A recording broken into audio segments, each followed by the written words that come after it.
the changing of the guard. Oh, it's wonderful. Birthday gown salutes. And splendid river pageantry. This is the way to travel. The ceremony and spectacle of our royal heritage is never far away. I've always been fascinated by history and the curious customs and appointments that surround the royal way of life, and the extraordinary people who still uphold these centuries-old traditions to this very day. Our royal history has evolved over 1,000 years, and for the past 64, Her Majesty Queen Elizabeth II has been our figurehead. The Queen processed up here. All here was filled with the great and the good of Wales. To mark the 90th birthday of our longest-serving monarch, I'll be travelling to the four corners of the Union and venturing behind the scenes of Her Majesty's official royal residencies. And look, she's arrived. It's a world I know something about. For a fascinating year, I was High Sheriff of the County of Surrey. Ah, here we are. And there's my name. I'll be visiting the holders of royal titles. Welcome, Jennifer. Very nice to have you here. Meeting the people at Her Majesty's service. Does she like the harp? She loves the harp. And discovering royal rituals. Gosh, do you have to keep in training? You have to keep your lip in. Yes, you do, don't you? Yes. On this, the third leg of my journey, I'm heading to Northern Ireland, where I'll be visiting Her Majesty's official residence, Hillsborough Castle. The throne room, it must be. And joining the celebrations for a very special occasion. You see, I jump every time.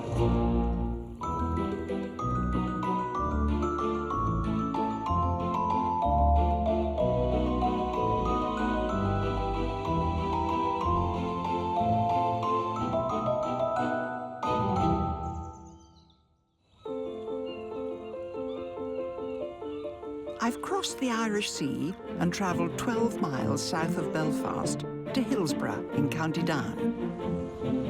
This picturesque community of 3,500 residents, with its rows of Georgian terraced houses and pretty country church, is no ordinary village. It's home to one of Her Majesty's official royal residences. Hillsborough Castle is less of a castle and more of a grand 18th century Georgian manor house. The type of place estate agents might call an historic country seat. Her Majesty the Queen has been coming here on official duty since her first public engagement in Northern Ireland as a princess, and her very first as Queen on her coronation tour in 1953. The Queen and the Duke began their drive to Hillsborough, where they were to stay 2 nights. Thousands of loyal subjects were waiting to offer a rousing welcome to the royal pair. Whenever Her Majesty stays in Northern Ireland, Hillsborough Castle is her home away from home. It is a glorious place, and these stunning gates, which are only opened for the Queen. And here I am on a very special day, Her Majesty's 90th birthday, and I believe there's going to be some rather spectacular event to mark that milestone. Hillsborough Castle is closer to the Queen's heart than many people realise. Long before Her Majesty visited on official duty, she came to know and love this place from carefree days spent visiting her aunt, Lady Rose Granville, who was a Bowes-Lyon and the Queen Mother's sister. Lady Rose lived here as the wife of the Governor of Northern Ireland. So, when her sister came to visit and Princess Elizabeth came too, they would stay overnight at her auntie's, a place that will one day become her own royal residence. Of course, if the Queen was in residence, the royal standard would be flying from the flagpole. Nothing up there today.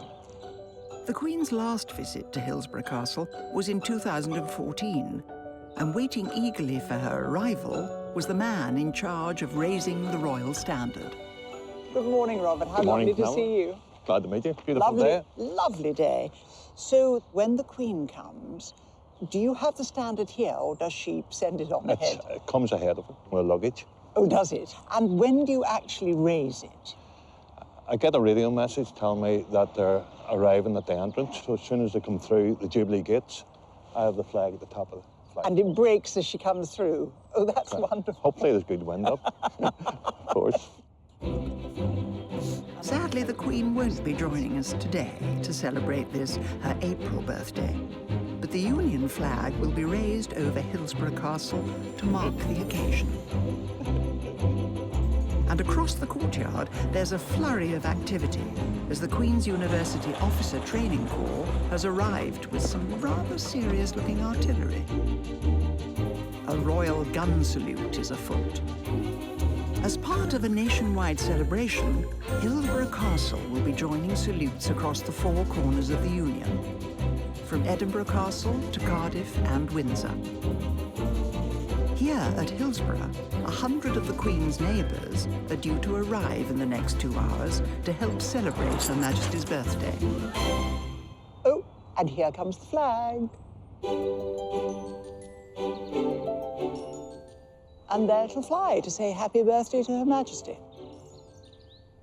The Queen will be celebrating her birthday at Windsor Castle today, but whenever Her Majesty or members of the royal family visit, it's the job of head of Hillsborough Castle, Patricia Corbett, to make sure everything runs like clockwork. Do come in, Penelope. Thank you. You're very welcome. What a wonderful room. Isn't it beautiful? Absolutely gorgeous. Now, I know when Her Majesty arrives, the gates are opened. What else is different out there? Well, we'd have a red carpet outside the front door that you've just come through. We also have a bugler from the Hillsborough Old Guard who bugles her arrival. There's a huge sense of excitement and interest. Many of the staff are looking out the windows. Really? Very much so. Housekeepers Joan and Dorothy have been at Her Majesty's service, turning down the beds and buffing the brass for the Queen and the royal household for over 16 years between them. Joan's in charge of making sure the state apartments always look their best, while Dorothy has the important role of making sure the private royal landing is spick and span. But today, she's on polishing duty. Hello, Dorothy. Nice to see you. Are this many people coming Yes, today? they are, and this is for refreshment for after the gun salute. Right. When the Queen arrives, extra polishing and dusting? Oh, yes. We're quite busy. We're quite busy. And no matter how many times they come, I would still be nervous. Right. Which I think is a good thing. Yes, too, of course, you know. absolutely. And she always beautiful. She's beautiful. And what about you? Yes, I was very excited first time I met the Queen. Yes. She would be my favourite royal. When she gives you that big smile, it's quite reassuring. You just want everything to be perfect for them. So it's extra spit and polish, Oh, is it? absolutely, yes. We clean and then we re-clean and then we re-clean, you know, just to be sure that everything is okay. So I suppose when they come back to Hillsborough, it's like coming to a little, coming to another coming home, isn't it? It is. They mostly recognise us, so they do. That's nice. George and Camilla have been quite a few times, haven't they? Have And they? he likes to see, Yes, of course. you know, the same place. familiar faces too. How is your own house? Spotless. Not as perfect. not when the royal family's coming, no, definitely not. Even when Her Majesty isn't here, Joan and Dorothy have plenty to keep them busy, preparing Hillsborough Castle for all sorts of visitors and royal VIPs, attending investitures, garden parties, or simply visiting this wonderful house. One thing I love almost more than anything going to grand houses is visitors' books. And, of course, this one is superb. Here we have the Earl of Wessex in May 2012. David Cameron. Aung San Suu Kyi. That's lovely. 2013. Prince of Wales and the Duchess of Cornwall. Lovely signatures. They look awfully good together, don't they? But there we are. Her Majesty the Queen and Duke of Edinburgh in 2012. Royal family evidently enjoy Hillsborough, and I don't blame them. Right, left, right, left, right, left. With the gun salute fast approaching, the training corps are being put through their paces. to make sure things go off with a bang is Commanding Officer Lieutenant Colonel Brown Johnston. Beautiful morning. It's a stunning morning in Hillsborough Castle.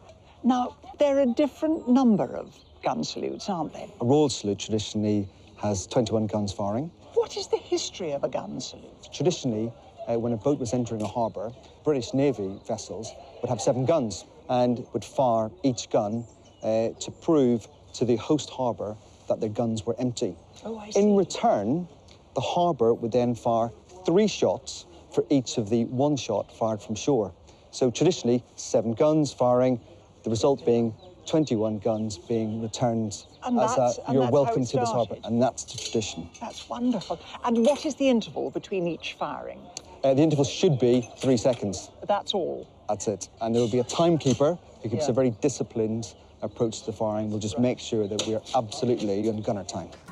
As the scheduled time for the gun salute approaches, Her Majesty's Hillsborough neighbours are being welcomed to the castle in style. Out on the South Terrace, guests are gathering for the main event, and the clock is ticking. Everyone's checking their watches. Has to be gunner time.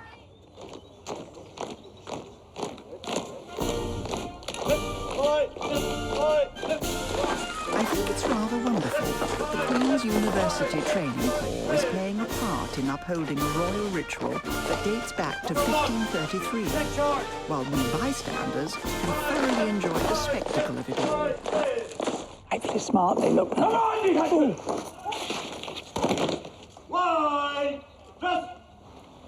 I've always hated bangs. Number 1, fire! 1, fire! 2, fire!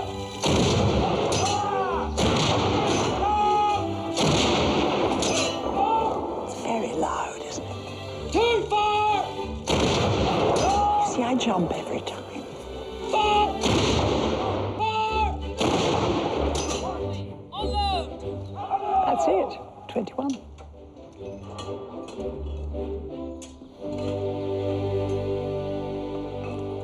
Happy birthday, Your Majesty. Splendid ceremony.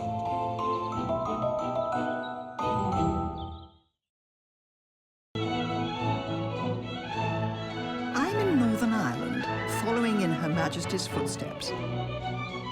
For a young queen, her first opportunity to win the hearts and minds of the people of this province came with her coronation tour, a 3-day trip that would take her from Belfast to Londonderry.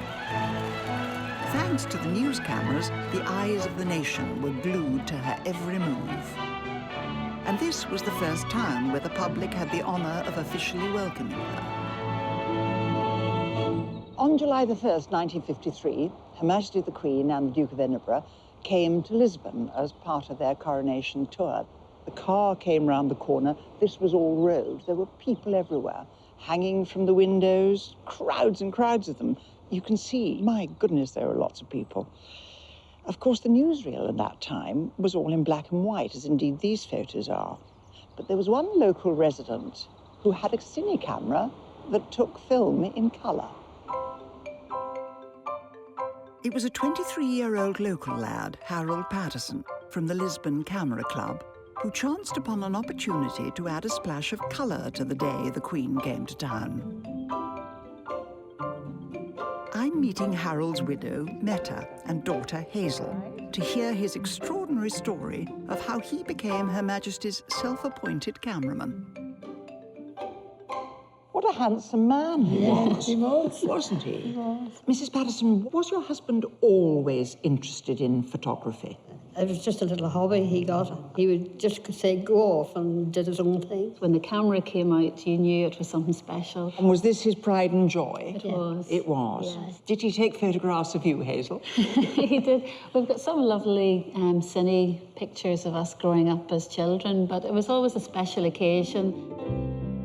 The first colour television broadcast in the UK wasn't until 1967, so footage of the Queen in colour at this stage in her reign makes Harold's film all the more remarkable. Oh, here she comes. It's nice to see her clothing in colour. Yes, of course. Her hat, her bonnet's beautiful. And yes. And it's extraordinary to think how close he got, isn't Yes, it? that's There's- quite close. It is indeed, isn't it? Yes. It's because he must have been at the end of the row here, mustn't he? It looks as though he was almost on the sort of rear of the car there, doesn't he? Yes, it does. That's right. How did he manage to get so close? My dad was a local businessman, and one of the senior police officers came into the shop, and I think Dad was a great opportunist, and I think he saw an opportunity and said, you know, could he have access to take some photographs of the Queen and her visit? And extraordinary, he got this pass. It's wonderful. Please facilitate Mr. Harold Patterson, who wishes to take cine photos of the royal visit. And so he just showed this, Yes, and there he went in was. and pushed in. And I love the fact that it says, and not to a reasonable extent. To a reasonable extent. Written in hand, you know. And I think, I wonder what they had in mind, and I expect that Dad broke a few of those boundaries, because, you know, the footage shows that he did get very close. Having got all the shots he wanted at the airport, Harold only had 30 minutes to race back to Lisbon, Oh, this is the is arrival. where once again, he put himself in the centre of the action. It's marvellous seeing it on a sunny day in colour like that, isn't it? Queen looks so dignified, doesn't she, She- already? I mean, for her Yes. first royal visit, it's That's amazing, right. isn't it? That's right. So calm. It must have been the whole of Lisbon that turned out, mustn't it? It's like a man might be standing on the ledge, quite precariously. Yes, hanging out. Oh, what a low curtsy. Harold kept up his hobby and throughout his life continued to play an important role in his local community. I think his service to the community was showing he got an MBE at... Bravo. And we all got a day out to Oh, that's Buckingham Palace and met Prince Charles. That's wonderful. We're all very proud of him.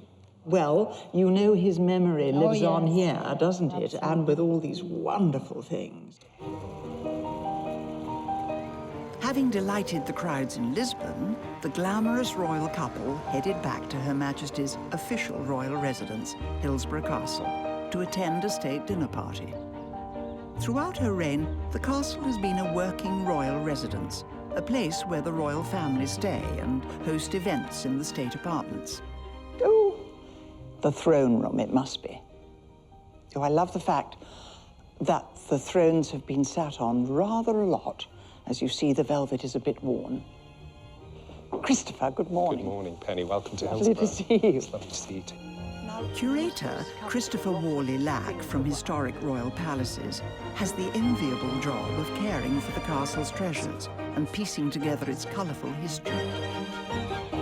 The history of the house is extraordinary, isn't it? Because it looks, I'm going to say, not modern, but in terms of royal residences, quite young. It is quite young. We know the building, the central core of the house, was here by 1788. And the government purchased the house in 1925 for £24,000. A tidy sum. Why weren't we around at the time? Indeed, indeed.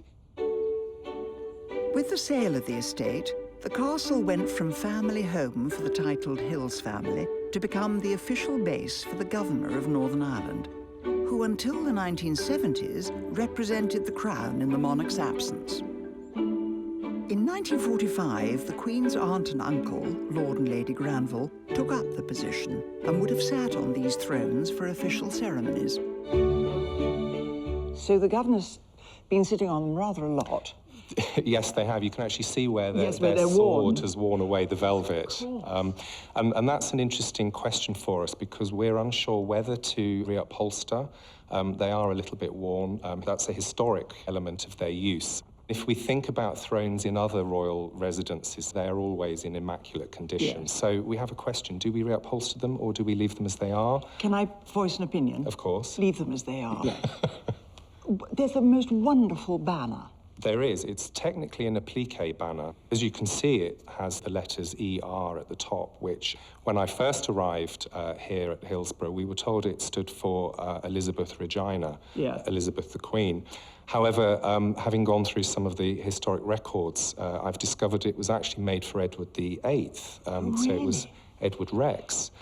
Now, of course, he abdicated in 1936, so the banner was rather rapidly sort of wrapped up and put away in storage. So they didn't put a G on? They didn't put a G on, no. Another story that we were told when I first arrived here was that the E could be altered to become a C for Charles Rex, of course. Of course. Oh, it's called forward thinking. Absolutely. Hillsborough Castle is one of the Queen's least well-known royal residences, but for me, that's the appeal. It's like an untapped treasure trove of royal history. I'm not the only one who's captivated by its charm. There are 10,000 visitors a year that book themselves on guided tours of the castle, and there are plans afoot to open up the royal residence to a much wider audience, so even more people can enjoy this wonderful house. This room is? This is the State Drawing Room. State Drawing Room. Oh, it's lovely. When His Royal Highness the Prince of Wales and the Duchess of Cornwall were last here, they held a concert in the throne room and then brought their guests through into here. So this is the room in which the royal household would spend time. Right. We've just walked past a rather fabulous portrait of the Queen. Oh, I am sorry.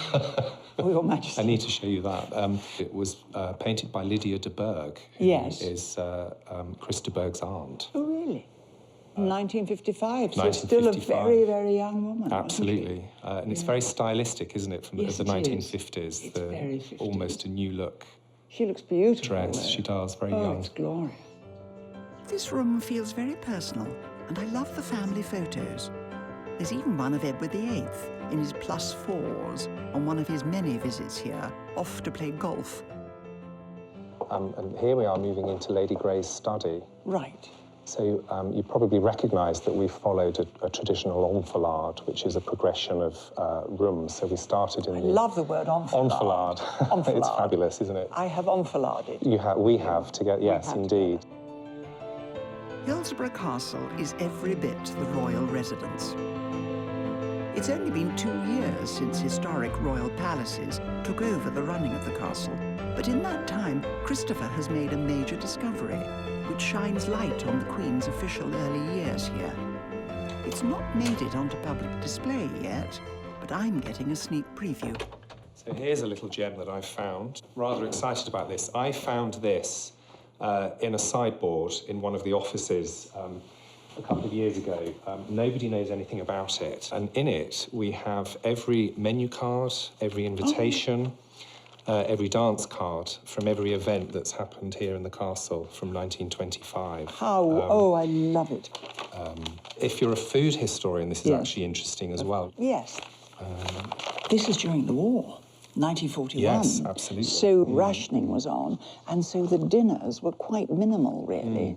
I mean, that was potage bonfat, just soup, and boeuf à la mode meant, I suppose, the bits of beef you could get and then cover them with as much as you could, and peaches. And then a soufflé. Aren't they glorious? I could spend hours looking at these. I frequently get distracted for hours looking through this. I bet. But the prized entry in the entire scrapbook has to be from one of the most special nights ever hosted here. I'm going to just flick to 1953, which was the first official visit by Her Majesty. Here we go. Visit of Her Majesty the Queen and His Royal Highness the Duke of Edinburgh to Northern Ireland, July 1953. Oh, lovely. Here we have the menu. Consommé julienne. That's evidently a favourite. Filet de sole Veronique, roast beef, asparagus, and meringue, sweet tooth. Absolutely. With strawberries. But full evening dress. Full evening dress, of course, and decorations.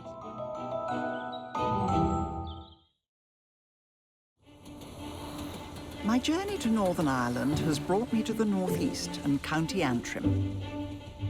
I'm making tracks to the home of a rather special piece of royal history, dating back to the Queen's coronation tour. On the final day of the tour, Her Majesty ventured out into the regions by train. Thanks to this society, now I found out what this acronym is, the Railway Preservation Society of Ireland. Some of these are coming back to life. The royal carriage that embarked on this historic journey has been hidden away for 15 years.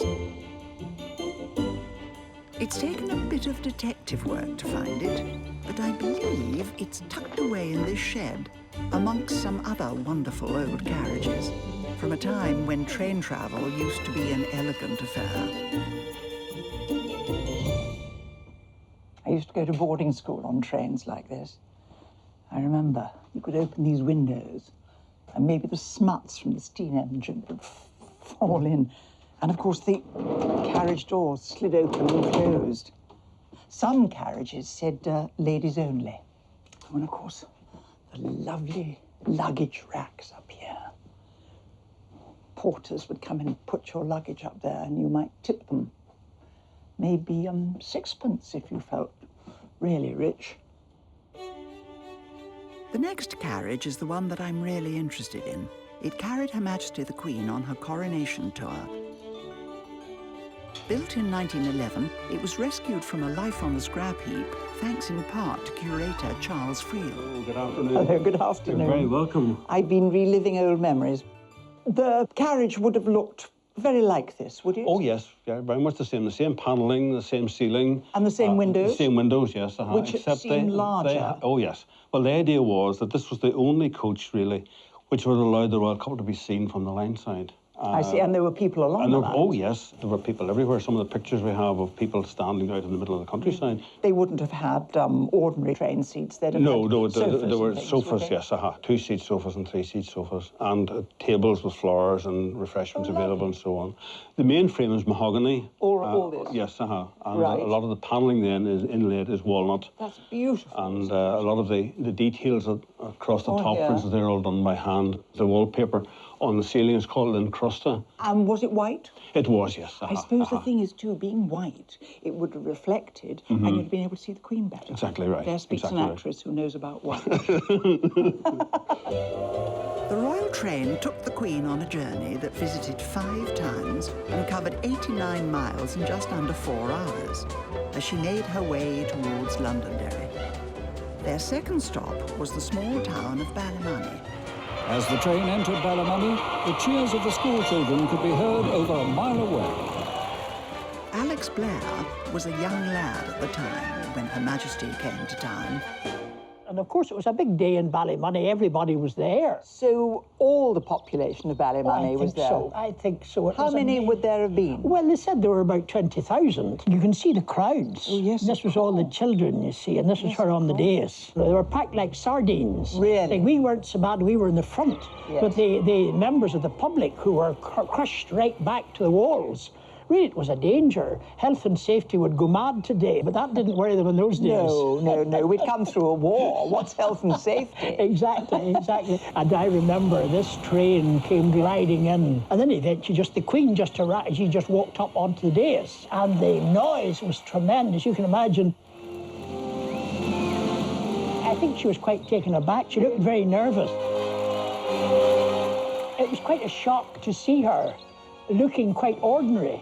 She didn't wear the colours that she wears today, the bright colours. It was just a bluey-grey coat she had and a dark hat. Despite all the grandeur and all the ceremonial and so on, here was an ordinary person like us. How long was she actually at Ballymoney? Oh, all of 10 minutes. Wow. That was all it lasted. And what wonderful thing has happened in Ballymoney since 1953? Not really very much, and she never came back. I don't think Ballymoney should throw away their bunting just yet, though. The royal train may have entered retirement, but there's no stopping the Queen. Last year, she attended a staggering 340 official engagements. And over the years, Her Majesty's visits to Northern Ireland have seen her witness major changes in the province. It was 70 years ago when the Queen first visited the River Lagan in Belfast. Since then, she's seen the fortunes of the area ebb and flow. Her Majesty launched her first ship here in 1946 as a young princess. Those 2 enormous cranes over there, you can just see one of them with H and W on, Harland and Wolff, a constant reminder of Belfast's glory days of shipbuilding. There was a phrase then, built to last in Belfast. The Belfast company Harland and Wolff were at one time shipbuilders to the world. Back in 1912, they had built the Titanic here on the Lagan. The Queen has visited the dock several times in her reign. One of Her Majesty's most recent trips was in 2003 to see the regeneration of the area. Derek. Welcome aboard. Thank you. Pleasure to have you aboard. It's a trip that Derek Booker, skipper of the pleasure boat Mona, remembers rather well. How did you first learn that you were going to be taking the Queen on board? Well, it was quite a story. Well, maybe 6 months before it, we got word that there was a dignitary coming on board. You know, I thought it was maybe Tony Blair or something like that. We actually found out it was the Queen the night before. Heavens above! At night. I apologised. I said, listen, this boat stinks of paint. He said, my good boy, the Queen thinks the whole world stinks of paint. How long was she on the boat for? I guess she would have been on 20 minutes, half an hour. Really? Yeah. But she was a lovely lady. Chatted away, and she signed her visitor's book. And she actually signed for Philip too. Oh, really? It's a downstairs. Since the Queen first came here, the area has changed dramatically. In the place of shipyards, now stand sprawling film studios. But there's a dominant feature on the landscape that has survived the march of time. The two giant cranes of Harland and Wolff.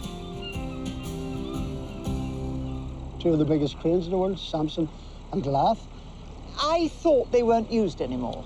No, they weren't for a while, for quite a few years, because they were planning to knock them down, actually. Really? But there was a big campaign about it, and they were very quickly listed as industrial monuments, which didn't please them at the time, but now I'm very happy they do, because they do a lot of wind farm work, oil rig work here. Really? And of course, So they are back in use? Yes, they are back in use. In Belfast, they're our Eiffel Tower. Yes, of course. You can see them by plane, by train, Yes. by car. There's so many places, you know, even to this day, I see them from angles I've never seen before. Really? What a marvellous way to spend an afternoon, cruising along the River Lagan with skipper Derek. But I'm heading 12 miles south of Belfast, back to Her Majesty's official residence in Northern Ireland, Hillsborough Castle. A home that's played both a public and a private part in her life. From the age of 19, she would have come here to visit her Aunt Rose, who the public knew better as Lady Granville. Elizabeth and her aunt were close, and when in 1946 the princess first stepped out on a solo official engagement here, it was her dear aunt by her side. In green coat and hat, the princess walks to the launching platform, watched by 50,000 pairs of eyes. With Her Royal Highness were Admiral Cunningham, Lady and Earl Glanville, Governor of Northern Ireland. After the princess's visit, Lady Rose excitedly wrote a letter to her sister, describing how the young Princess Elizabeth had captivated the crowds. I saw a sort of change come over them, and you could see them thinking that there was something else beside youth and charm, and, what is so nice, looking as if they were patting their own backs about it, as if she belonged to them. Which I suppose she does, in a sort of way. You must feel very proud of her, darling. I would be.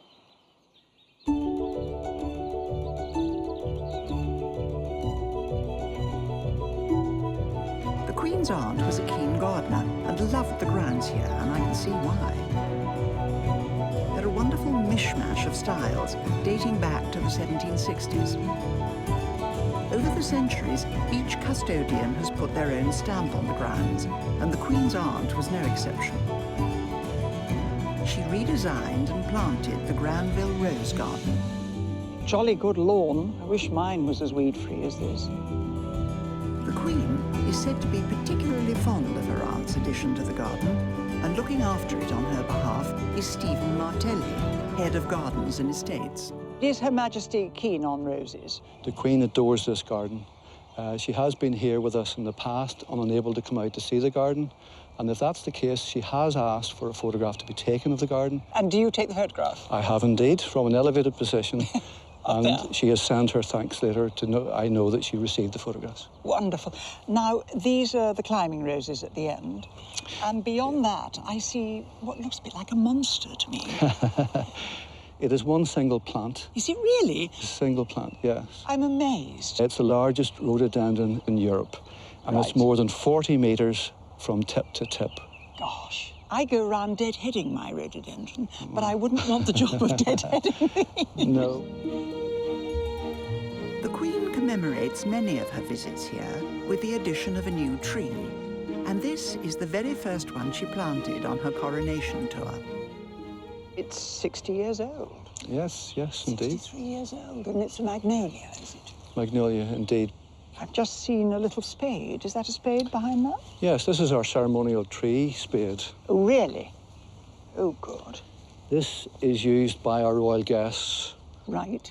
So I see that's the first one, Her Majesty the Queen. And then we've got Princess Royal, Duchess of Gloucester. And here we are, Her Majesty Queen Elizabeth, the Queen Mother, in 1958. That's lovely. Sadly, we're too early in the year to catch this magnolia variety in flower. However, its close neighbour is putting on a splendid show. Oh, I see. Now, this was planted by Her Majesty the Queen on 11th of June, 1993. It's a Magnolia Campbellii Darjeeling. How lovely. Beautifully in bloom just at the moment, always gives a lovely show this time of the year. Yes, of course. Makes me feel like I'd like a cup of tea, doesn't it?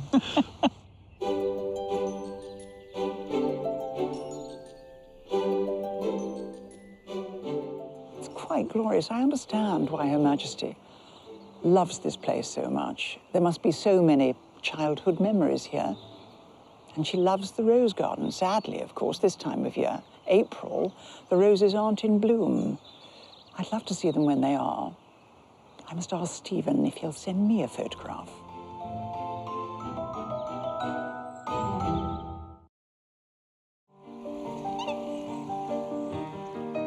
My tour of Northern Ireland has brought me to County Fermanagh in the west of the province. The Queen receives an enthusiastic welcome whenever she visits, but opinion is divided over her role. To the Unionist community, the Queen is the ultimate symbol of their allegiance to a united kingdom. By contrast, for many of those who want a united Ireland, she represents an occupying power. This political tension has existed throughout Her Majesty's reign, and she was affected personally by the death of her cousin, Lord Mountbatten. But the people of Northern Ireland are endeavouring to put their troubles behind them. And it was here, by the banks of the River Erne, in Enniskillen, that Her Majesty chose to make a symbolic gesture. Enniskillen was tragically scarred when, in November 1987, during a Remembrance Day ceremony, a massive IRA bomb was detonated, killing 12 and wounding 63 people. But this is a town where Catholics and Protestants continue to live side by side. And in the heart of Enniskillen, the Protestant cathedral stands directly opposite a Catholic church. I'm going to meet the Dean of the Cathedral of St. Macartans, the Very Reverend Kenneth Hall, to hear about the Queen's momentous visit here in 2012. Thank you. Thank you very much. Cathedral. Thank you. So Her Majesty the Queen walked up here, did she? Yes, she just arrived right at the gate there, and I greeted her at the gates. Were you nervous? Oh, yes. Yes, a little bit, a little. So she made her way in here? Yes, the plaque, this plaque commemorates the visit to Enniskillen. Yes, it's lovely. This is exactly the aisle I walked Her Majesty up, just probably walking the way we're walking now. And she avoided the grills. She did, indeed. Yes, because of those heels. How did you learn about the visit, first of all? The diocesan office got a phone call that someone wanted to see me. So I met this guy, and he said there would be probably a visit coming to Enniskillen, and he wanted to just view the cathedral. And they said to me, what's your relationships like with the Roman Catholic Church across the way? I said, they're very good. I know the Monsignor very well. Well, how would you react to Her Majesty going across the street to the church? And of course, this I didn't was know you I didn't gasped. know, I didn't know what to say, because I said, how am I going to go and say to the Monsignor, I said, that the Queen is going to visit you? So I went across to ask him. And instantly he said, oh, no problem, delighted, he says. That's wonderful. Absolutely wonderful. And the warmth of the welcome that she got on that day was unbelievable. What was so remarkable about the Queen crossing this ordinary road in Enniskillen was that this would be the first time in her reign that she had stepped inside a Catholic church on Irish soil. But just a few small steps across the street. And there it was. It really was like major strides ahead. But when we came up here, the crowd were all cheering up round here too.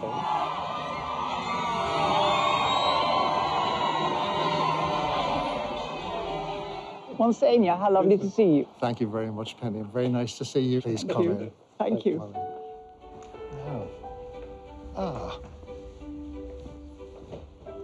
Isn't that lovely? Around, it's beautiful. And what was the first impression, do you think, Her Majesty got coming in? That was very plain to see on the faces. Really? One of delight. Really? And one of wonder. And as soon as we came in, I introduced Her Majesty to the Cardinal, who complimented her on her win at the Derby. He knew the way to Her Majesty's heart. Absolutely did. When the Queen came to visit Northern Ireland, she shook hands with Martin McGuinness. And somebody said to me at the time that that was a handshake to do with the past. But that when I shook hands with the Queen, that was a handshake to do with the future. I think that is absolutely brilliant. Terrific. Following Her Majesty's visit, local artist Hector MacDonald produced a painting of the Queen's walk across the road. Oh, it's lovely. It's wonderful, yes. Yeah. And it makes the churches seem closer, doesn't it? And the glorious sky in it, you know, catches something of the hope of the day. And there you are, Mr. Dean. Yes.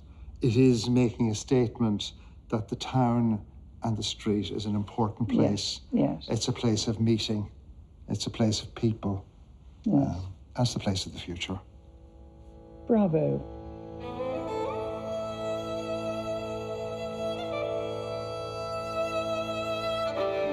Northern Ireland's history has been complex and at times fractured. It's been fought over, coveted and divided for centuries. So it's no surprise that the history of the royal residence at Hillsborough has military origins, the evidence for which can be found a stone's throw away from the castle. This is Hillsborough Fort. I don't know quite why it's here. It has walls all the way round and various gates. This stronghold was built in the mid-1600s by the Hill family, who later gave their name to the village of Hillsborough. It's very steep. I don't know who they were trying to keep out.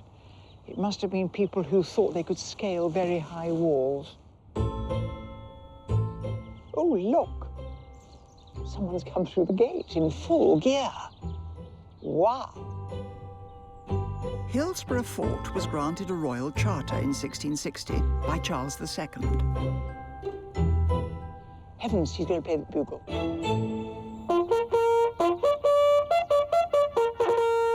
And the building's historical significance is still marked today by the Hillsborough Old Guard.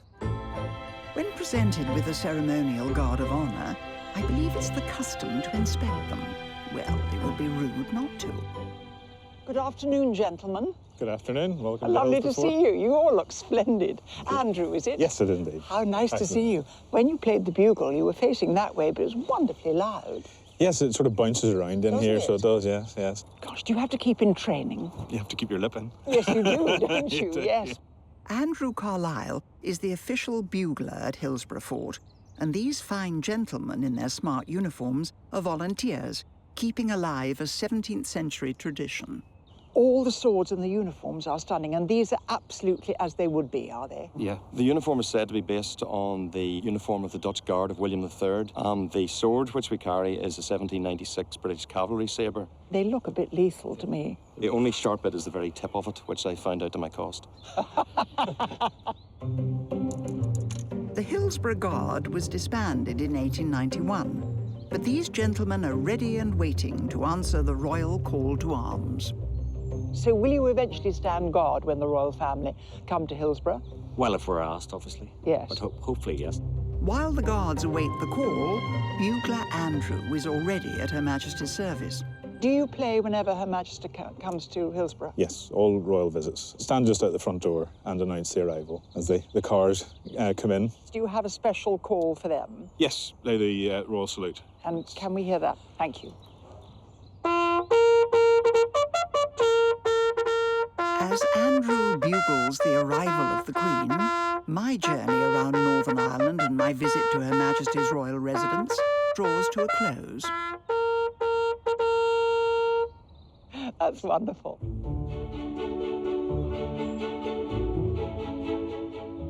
What struck me during my time in Northern Ireland is the amount of changes Her Majesty has seen in her reign. She's visited through good times and bad, from her coronation tour in 1953 to her symbolic visit to a Catholic church in Northern Ireland for the first time in 2012.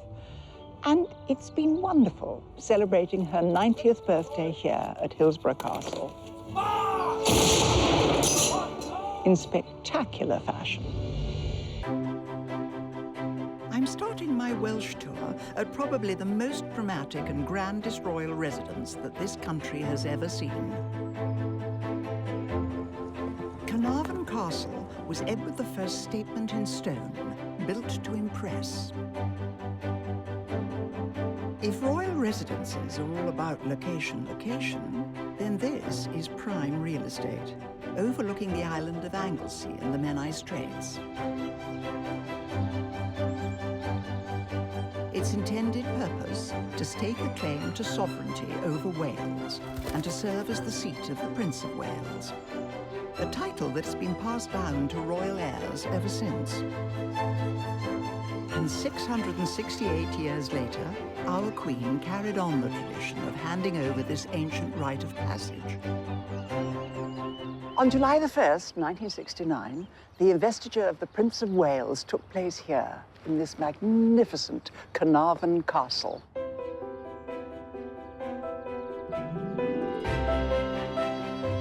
In its heyday, Carnarvon Castle was an important seat of state. Its walls engulfed a whole town, with 2 royal gatehouses, a great hall, and 12 towers offering superb accommodation. A royal castle befitting Edward I's son and heir. There he is, Edward II, the first son of an English king to bear the title of the Prince of Wales. Centuries of weather have rendered Prince Edward unrecognizable. But in his day, he looked rather dashing in his regalia. 21 princes and 668 years later, it was time for our current Queen to crown a new Prince of Wales. And although the castle has long ceased to be a royal residence, it still has a royal entrance. This is the Eagle Tower, and here is a rather special entrance. It's the monarch's entrance. In medieval times, the royals could arrive by water, moor up, and then go in through this door, so they wouldn't have to meet all the hoi polloi in the town. I think I'm allowed in. I'm going to try. Of course, things have moved on a bit. The investiture of the Prince of Wales was a very public affair. And ceremonial splendor was the order of the day. There was huge excitement across the nation, as it was one of the first royal events to be broadcast live in color. The Queen processed up here. All here was filled with the great and the good of Wales. There was trumpeters on the ramparts who played the royal fanfare. There were 4,000 guests in the castle for the ceremony, and it was no surprise that the event was accompanied by a large Welsh choir. Their number included singers from the male voice choirs of Anglesey and Bangor.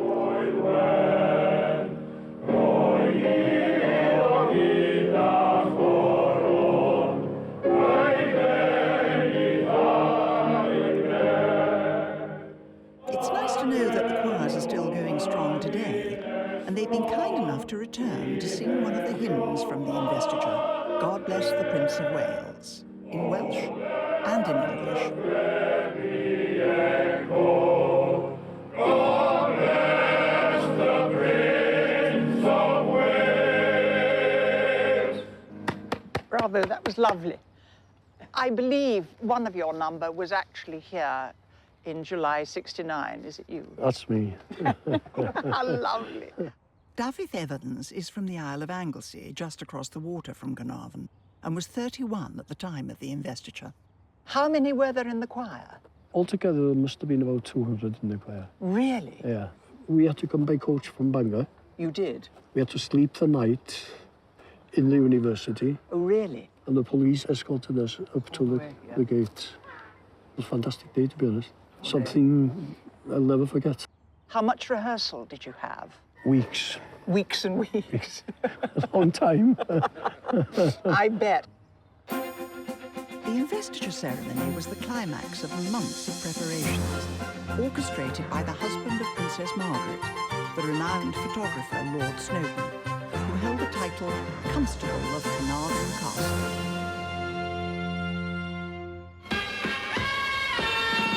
At the same time, investiture fever gripped the nation. Artists, craftsmen and designers throughout Britain are hard at work ensuring that the day will not be quickly forgotten. All manner of investiture memorabilia was available, including cups, chairs, ceremonial cushions, and even curtains and bedspreads. But it wasn't just souvenirs that were being rushed into production in the run-up to the investiture. I'm going into this little room. It's not allowed on the usual tour. The Lord Snowdon used it during the preparations for the investiture. He called it his mess. And in here is someone who played a very significant, though little-known role in the proceedings. Hello, David? Hi there, how are you? Very well, thank Back in the late 60s, David Mason was a young metallurgist working on experimental techniques with gold. And he was commissioned at short notice to produce the new investiture coronet. So all this, the actual crown, is solid gold? Solid 24-carat gold. Right. The guy came along to put the punch in, Yes. made in England and Right. everything else.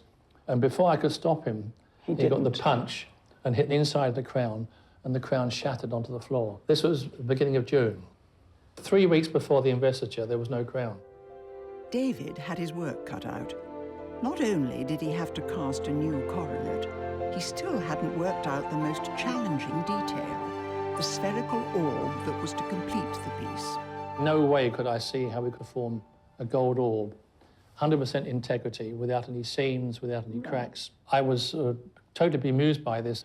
One Saturday, I was watching television and there was a table tennis competition and it suddenly clicked, ping pong ball.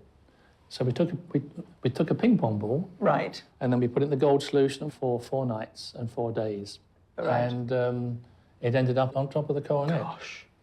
So the orb is, in fact, a ping pong ball. A gold ping pong ball, but a ping pong ball. Inside there is a ping pong ball. It was so rushed that when the Queen puts it on his head, as soon as she put her hands away, his hands went up immediately, and he was finding it difficult to position the coronet on his head because it obviously wasn't a perfect fit. And I had fears of the thing slipping off. The pageantry of the day culminated with the investiture ritual, performed between mother and son. The ceremony was performed here on this wonderful circle of beautiful Welsh slate. There was one particular moment in the ceremony when the Queen fastened the 20-year-old prince's cape. It was a tender moment in amongst a sea of pageantry and spectacle. I, Charles, Prince of Wales, do become your liege man of life and limb.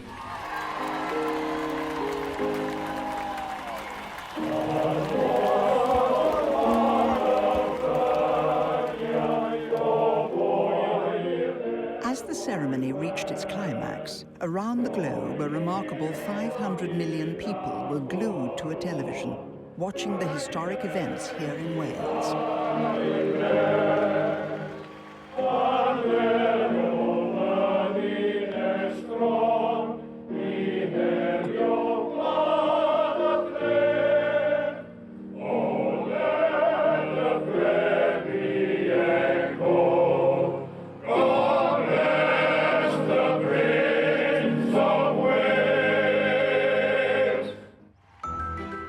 Next, the Queen presents the new Prince of Wales to the nation.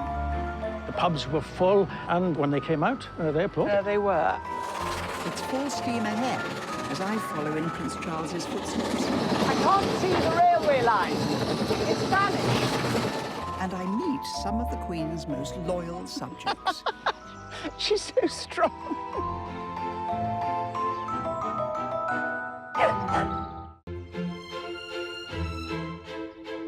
I'm in Wales, visiting some of the places and people who are at Her Majesty's service.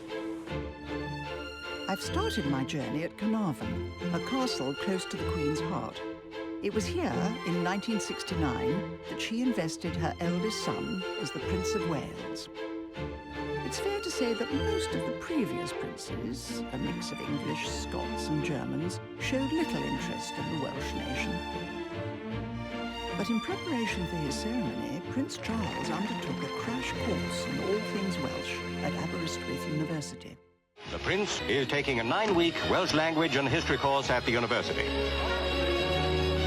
While he's at the university, Prince Charles will stay at Pantycelyn Hall of Residence. His next-door neighbour is a Welsh nationalist. Jokingly, the Prince remarked, "I hope he won't thump on the wall." The late 60s was a rather testing time for the monarchy in Wales. Welsh nationalism was on the rise, and it was crucial that Prince Charles was taken into the hearts of the Welsh people. Political journalist Glyn Mathias remembers the day the Queen first introduced the new Prince of Wales to the crowds, and we're meeting on the very same balcony. This is where Her Majesty presented the new Prince of Wales to the crowd, is that right? Yes, and there was a great deal of public enthusiasm here in Carnarvon. The town was full of celebration. The pubs were full. They'd been lining the route of the royal procession, and when they came out, they applauded. There they were.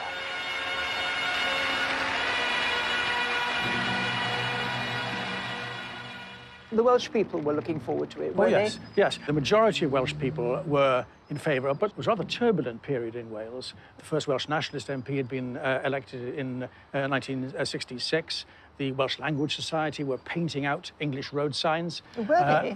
And there was a campaign of low-level violence, bombing of pipelines and installations. And so this place was flooded with police and special branch. But within that, there was this great air of celebration, with people enthusiastically looking forward to this event.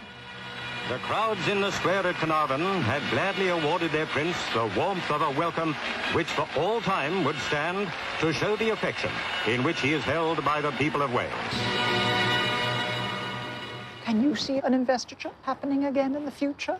I certainly think that if you talk about how people in Wales view the monarchy and view Prince Charles and Prince William is very popular. He spent a number of years here in Anglesey flying helicopters, and he achieved a lot of respect for that. And I think there's huge support for him to become Prince of Wales in succession to Prince Charles when the time comes. Whether another investiture of this kind takes place, I think would be an interesting political question. Following his investiture, Prince Charles set off on a good old-fashioned royal progress. An opportunity to try out some of his newly acquired Welsh, I should think. It was an energetic 4-day tour that took His Royal Highness from Carnarvon Castle through rural mid-Wales and onto the south coast, culminating at Cardiff Castle. It was the start of the Prince's love affair with Wales. In 2007, he and the Duchess of Cornwall set up home in Carmarthenshire in a traditional Welsh farmhouse. I'm heading off on a progress all of my own. to visit the parts of Wales that mean so much to both the Prince of Wales and the Queen.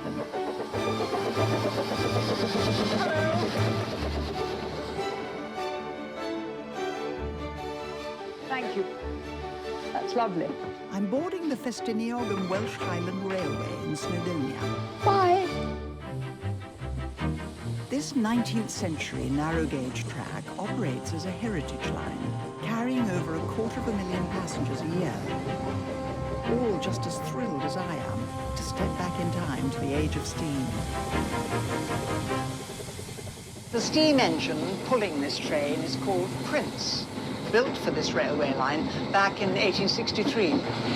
He was named in honour of the then Prince of Wales, the eldest son of Queen Victoria, the future King Edward VII. And like me, he must have felt there can be no better way of seeing Snowdonia. When this section of the track was reopened in 2003, the driver of the train was none other than His Royal Highness Prince Charles. And if he can do it, well, what's to stop me having a go? Very still. Tony Williams was the driver who stood on the footplate with Prince Charles back in 2003. You just stand sort of, that's it. That's it, I hold on to that. Yeah. And I'm actually driving the train. Yeah. That lovely noise reminds me of my childhood. And the smell of the steam oil. It can get to be a bit addictive, that's why I'm here. Once you start to smell it, you just want to stay with it all the time. We're going round a bend. Do I have to go slower? No, you're all right at this speed. You sure? Yeah. You're a little nervous. It's because I am. Not as easy as it looks, you know. I can't see the railway line. It's vanished. Driver Tony is confident enough in my ability to take a break. Brave man. Oh, I tried. I'm still on the track. Could you drive instead of me tomorrow so that I can have a day off?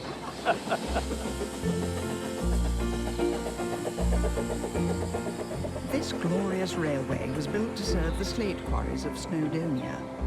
Mining of many kinds has been such an important industry in Wales. Not just coal in the south, but here in the mountains of the north, there is also a long tradition of mining for copper, lead, silver, and gold.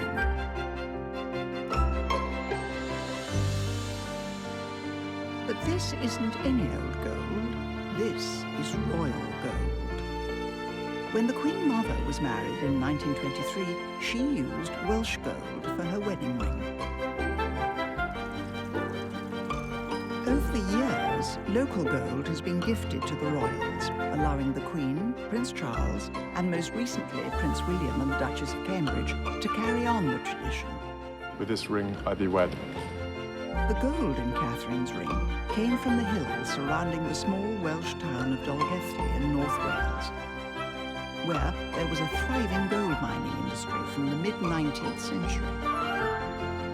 I'm meeting one of the last men to have worked in the Welsh gold mines, Ray Roberts. What a beautiful day. Isn't it? Where are we exactly? We're just below the Gwynfynydd gold mine, in the heart of the Welsh gold mining area. When did people stop mining? About 18 years ago, the last really? mine for gold, yeah. And were they still finding gold in there? Yes, yeah, they didn't stop because it wasn't there. It's just a bit expensive to look for it. At the height of the gold rush, there would have been hundreds of miners working the mountainside. This is the entrance to the mine, then? Yeah, yeah. This is Gruffudd Mine, a site that was still producing gold until 1998. So wet, and always dripping from the ceiling, I suppose. How far do the tunnels go? All the way into the mountain. If they thought they had to go down, well, they'd sink a shaft down then. Right.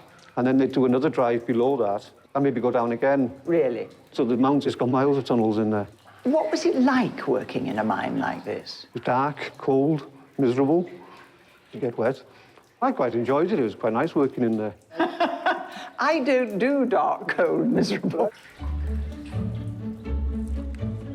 Although the mine closed in 1998, there's still a great appetite for authentic gold from Wales. And even after working with gold for years, Ray still has a real passion for this rare Welsh metal.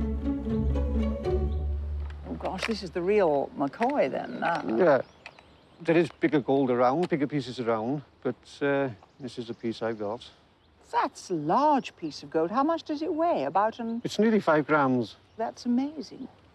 Would I be able to tell the difference between Welsh gold and the gold I'm wearing? It looks a richer colour to me, the Welsh gold. More sort of pink or something in it.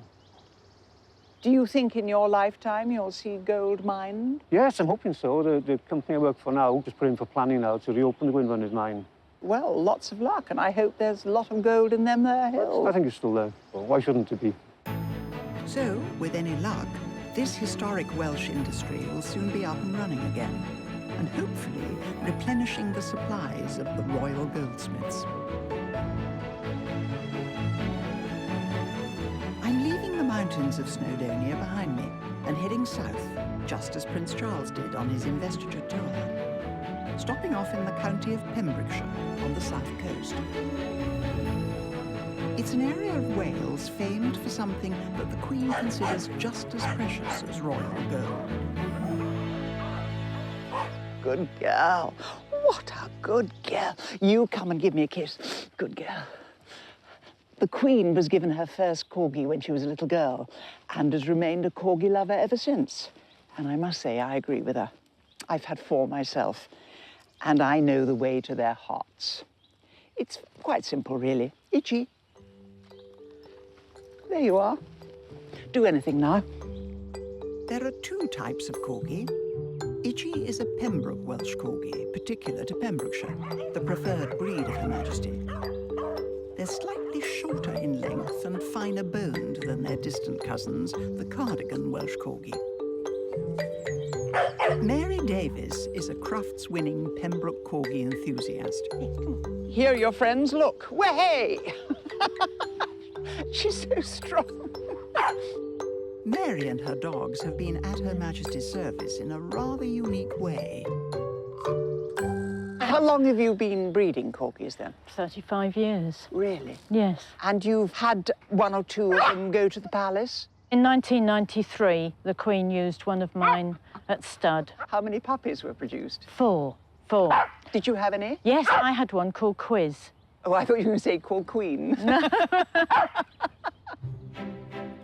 Corgis are wonderful pets, but it's worth remembering that not so long ago you would have seen these tough little dogs working on the farms and fields of West Wales, where they were specially bred for driving cattle.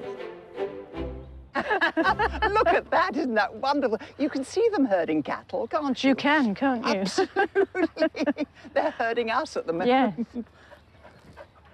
The Queen always been loyal to the breed. What is it you think she likes?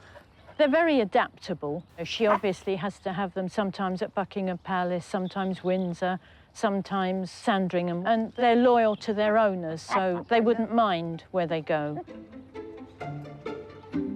The Queen has owned a total of 30 corgis throughout her life and has even pioneered her own corgi dachshund, a crossbreed known as a dorky. Daphne Slark has met Her Majesty on a number of occasions in her role as kennel manager for the Queen's corgi breeder. You used to take puppies to the Queen to show her if she wanted 1 or 2? Yes, if she wanted a puppy, we used to take a couple up to Windsor and show her. And one occasion, she couldn't decide which one she wanted, so they decided on both.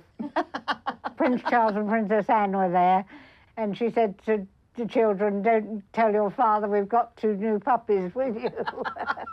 When the Queen had a dog puppy, they rang up and said, "Would I like to have him?" Oh, she gave you one, yes, did she? Yes. How lovely. Yes, he was a gorgeous dog. What did you call him? James. James? Yes, his registered name was Windsor Jet. Then when the Queen came down here in '82, I wrote and said, "Would you like to see him?" And she did. It says the Queen would be delighted to meet you inside Cambria House at 1 p.m. on Thursday, the 8th of April. Oh, and there you are. Came. And was she pleased to see him again? I bet Oh, she yes, was. I think so, yes. Oh, that's a wonderful photo. Did he behave? Very good. Oh, very good. Thank goodness. Yes. He knew he was in the presence of I think Her so. Majesty. Yes. What does she like to breed them for? Personality or looks? Well, just personality and friendliness, really. You know, they were such bright little dogs. Yes, they are. Because people think that they're not friendly. They think that they nip people's heels. Well, they can. I remember when we had our corgis, first of all, I said to my plumber, we've got a new dog. Oh, he said, I love dogs. Only one breed of dogs I don't like. I said, what's that? He said, corgis. I think it's rather wonderful that this plucky little dog has gone from farm worker to royal companion in less than a century, and all thanks to Her Majesty the Queen.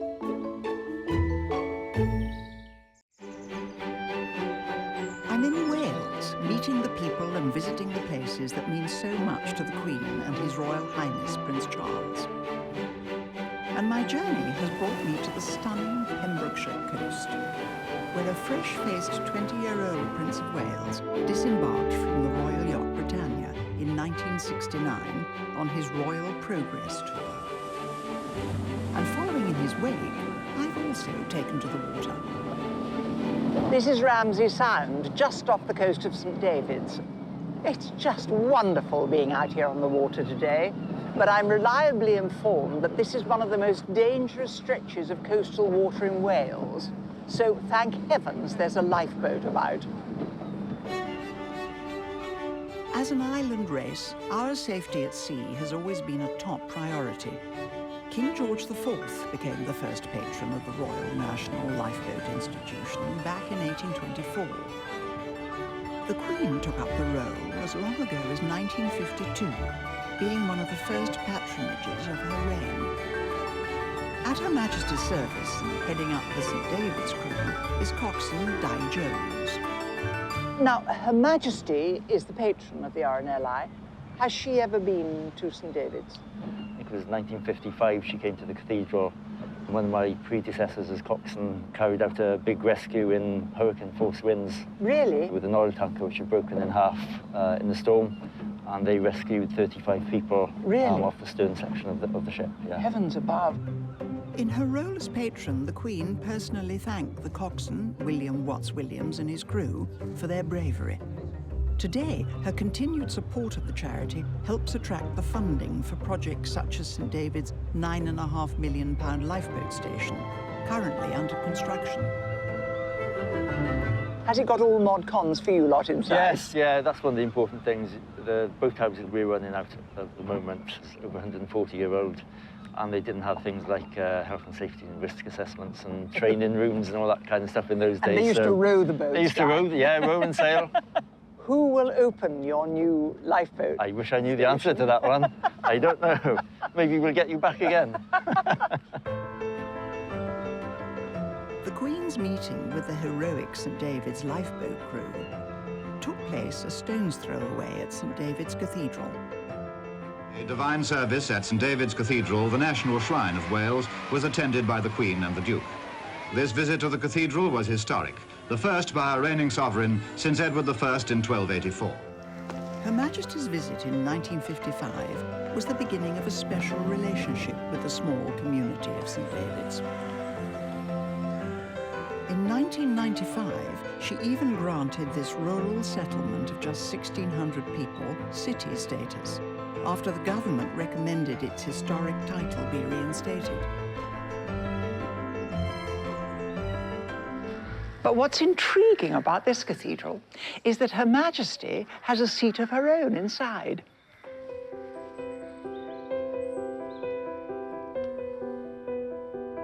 Every cathedral has a chapter, a specially selected council that oversees its affairs.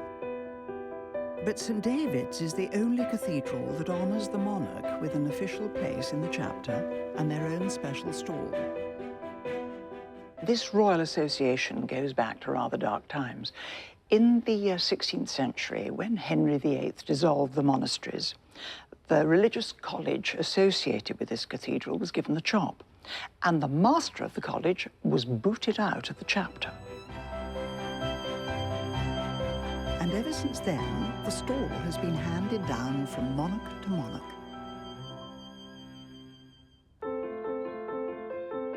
St David's also played host to Prince Charles on his investiture tour. No doubt he checked on his mother's stall on the way. Making his way further east, his next stop was the mining valleys of South Wales, a region that's been through good times and bad. Prince Charles's great-uncle and predecessor as Prince of Wales, King Edward VIII, came here during the Depression in 1936 to offer his support to the mining community. Blackest spot of all in his visit was at Darlas, but everything is now derelict and deserted. Something will be done, the king said. By the early 1950s, the industry was back in business, but still facing challenging times. During the Queen's reign, South Wales has endured massive change. When she came to the throne, this landscape would have been dominated by the coal and steel industries. 50 years ago, in 1966, the Queen came here to a previously little-known coal mining town near Merthyr Tydfil. The name of the town is Aberfan. Death is no stranger to the mining communities of Wales, but a disaster such as this is beyond any limits of experience or acceptance. On the 21st of October, 1966, a mountain of colliery waste stacked on the hillside above the town collapsed in a catastrophic landslide.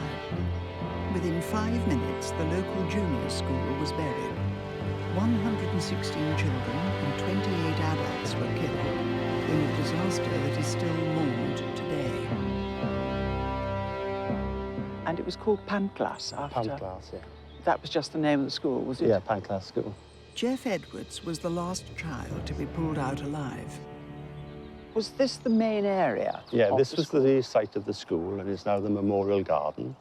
And effectively, each green area that we have either side represents a classroom. Right. And this walkway that we're walking down would have been the main hall of the school. On the day of the 21st of October, 1966, there was thunder, or the sound of thunder, and that progressively got worse and worse. And the teacher reassured the class that, don't worry, it's only thunder. The thunder was the noise of the slag heap up on the mountain as it began to collapse and pour down towards the village. The material came down the mountainside, hit the wall this side, and washed everything over to where I was sitting here. And this is where I was sitting. I suppose it was the building as well as all the slurry and all the building. The roof had collapsed, and I was buried under all this avalanche of material. And the only reason I survived, where others in the class perished, was the fact I had a pocket of air that I could breathe. Out of the 34 in the class, only 4 of us survived. 8 days after the disaster, Her Majesty and the Duke of Edinburgh came to Aberfan to pay their respects and meet some of the bereaved parents. She went up to the cemetery, and she was so visibly upset that in the talks I've had with bereaved parents, they felt that she didn't come as a queen, but she came as a mother. That was the sympathy that she expressed to those parents as a grieving mother in the loss of their children. Right. Are there any people still living here who remember 1966? Yes, many of them still live in the same houses. Really? This is the 50th anniversary of the disaster this year. Yes. So really, some people are still waiting for their children to come home after 50 years. Yes. Since 1966, the Queen has made 3 more visits to this small community. Recently, and most poignantly, in 2012, she came to officially open a new primary school in Aberfan, fulfilling a promise made to a grieving parent in the aftermath of the disaster. She was welcomed at the school doors by head teacher Simone Roden. I suppose it looked very different then, did it? It did. All the pavement, as you can see in front of us, were lined by our children, waving flags, and just thoroughly excited to have the arrival of Her Majesty. And you showed her around? Yes, I was lucky to give her a whistle-stop tour of our school. Can I have one of those? You certainly can. Thank you.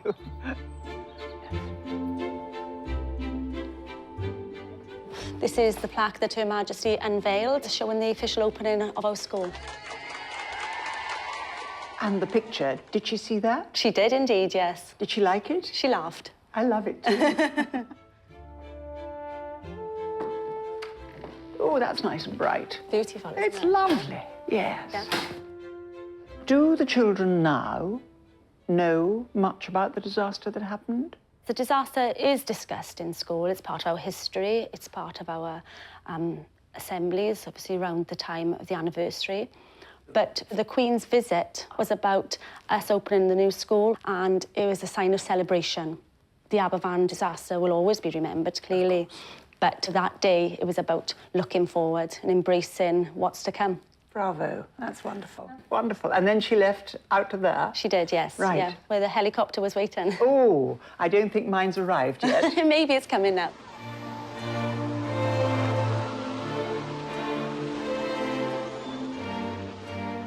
Nothing quite prepares you for a visit to Aberfan.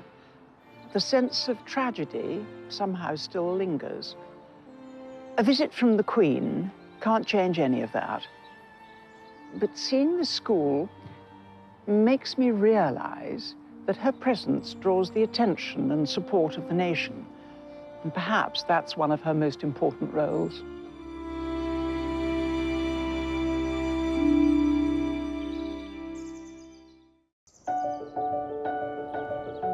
I started my royal journey through Wales at Carnarvon Castle, built by Edward I to consolidate his power and wealth in Wales. Whilst tightening his grip on the borders, he also set about modernising the king's coins with the creation of an ambitious new royal mint at the Tower of London. It's a royal institution that's been going strong for over 1,000 years. And in 1968, it found a new home in Wales in preparation for decimalisation. The Queen and Prince Charles performed the official opening. First priority is to produce the 4,000 million decimal coins that will be needed when Britain goes decimal in 1972. I'm meeting senior curator Graham Dyer, who began working for the Mint back in the 1960s. The monarch has always been associated with the Royal Mint. Absolutely. We think of ourselves as having served the monarchy for over 1,000 years. And Her Majesty now is still involved, is she? Yes, they are still the Queen's coins. Yes. And we still need her authority before we can issue a new coin. In her long reign, 64 years, is extraordinary, isn't it? How many different portraits have we had on our coins? As it's worked out, it's been about every 20 years or so. Really? Beginning with the Mary Gillick portrait from the coronation year, yes. 1953.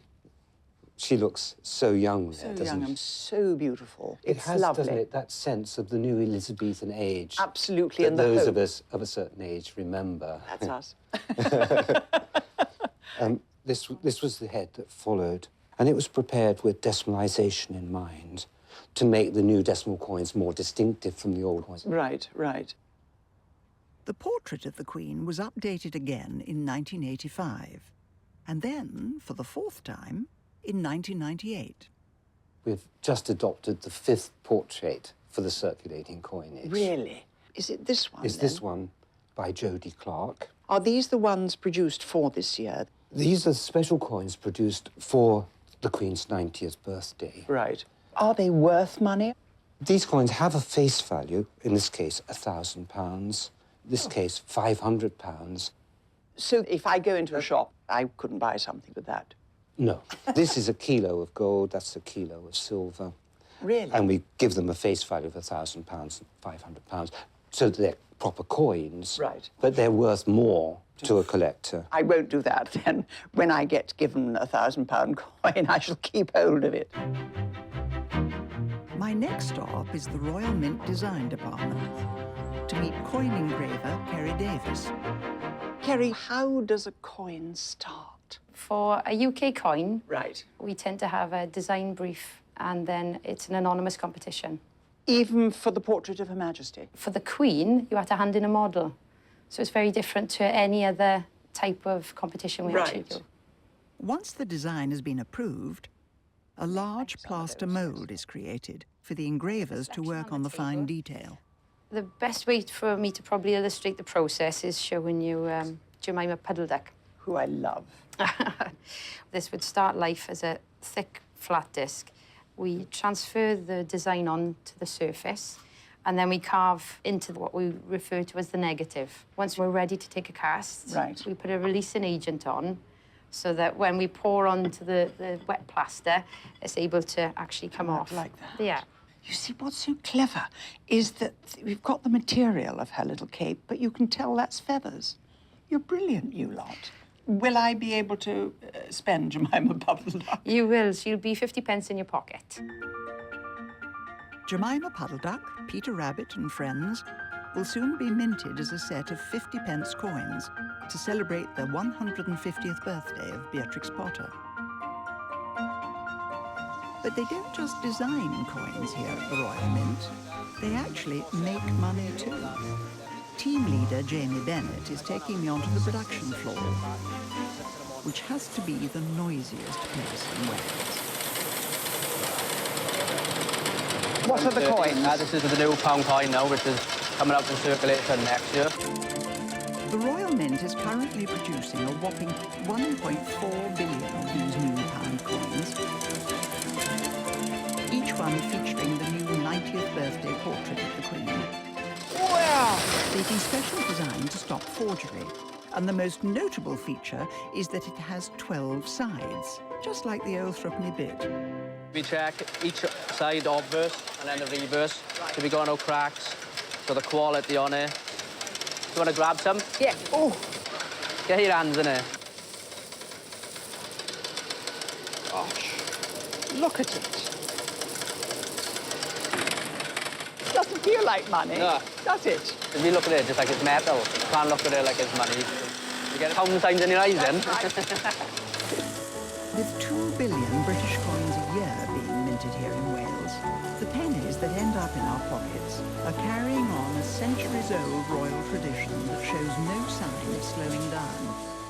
What an extraordinary place. Creating designs, making money. I'm very happy to have been to the Royal Mint.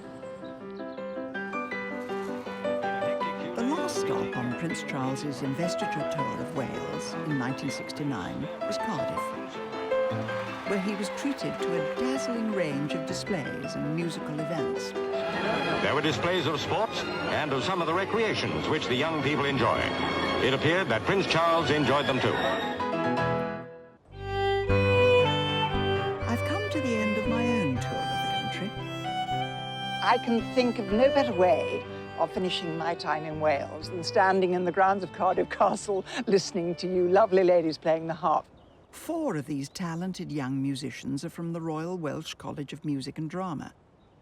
But the harpist in the middle is Claire Jones, a former official harpist to the Prince of Wales. You're not still the Prince of Wales harpist? No, I held the post for 4 years, and in that time I did about 180 engagements for the royal family, including things like one-to-one for Her Majesty the Queen. She likes the harp, does she loves the harp, and I also then got to play at the gig of my life, really, which was the royal wedding for Prince William and Catherine Middleton. The Prince of Wales re-instigated the position of harpist. He did, indeed. They're up to number 5 now. It's there for a young Welsh person to have to launch the beginning of their career. These young performers here today, some of them actually eligible for the position of the royal harpist. And so maybe one day they might have that position too. How wonderful. Well, fingers crossed for you all. How fitting that my travels through the land of song should end with a melodious encounter.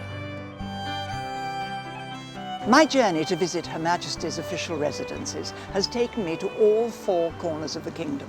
And what a journey it's been. I've been lucky enough to visit castles.